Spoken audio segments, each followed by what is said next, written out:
Hi, good afternoon. Today, welcome on the show once more. We are going to talk about drops to prevent cataract surgery. The question came from an 82-year-old gentleman who had been diagnosed with cataracts. This wonderful guy lives all alone and is very fearful about surgery, especially on his eyes. So he's been researching for a couple of years any good alternatives to prevent surgery. So he came up with the idea of trying out drops. He come and consulted a couple of eye surgeons who said it's going to be a waste of money, but he still wanted to take a try. And I really like this gentleman because he did a prospective trial. Prospective trial is one where you first have a baseline state, then carry out the experiment and then recheck. And a double blind is where the investigator and the recipient don't know.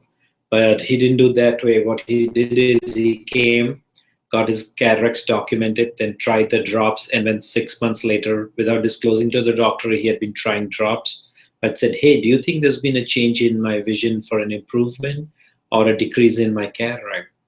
When told no, he was disappointed. As are thousands of people every year who invest a lot of money in different kinds of drops in order to prevent cataracts. You won't believe this, but studies have shown that none of these are good in preventing cataracts. And now you're going to get more surprise.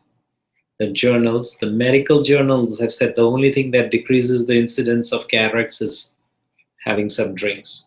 I'm not recommending drink to prevent cataracts and hit other cars. I'm just telling what research has shown. So if they want to put water instead of putting in your eyes, put it in your mouth, fermented water, that'll be better. But jokes aside, why I'm discussing this, because billions of dollars are invested by the government, the federal government, the United States, to cover Medicare costs for cataract eye surgery. And they have spent millions of dollars in trying to research prevent of cataracts. There is various drops, both homeopathic drops, Ayurvedic drops, and other fake drops. None of them have proven to be successful, but a lot of people believe when they're putting the drops in their eye, the progression of cataract has been halted.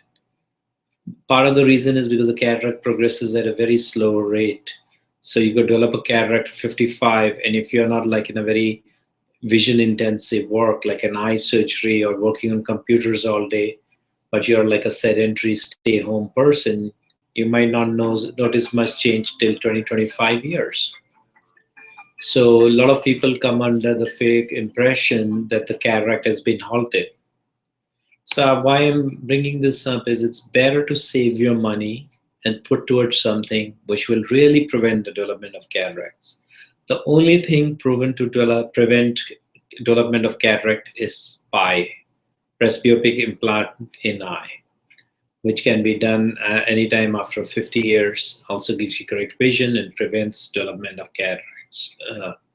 So the cost between PI and the drops have to be weighed on a time scale of 10-15 years where the benefits come through.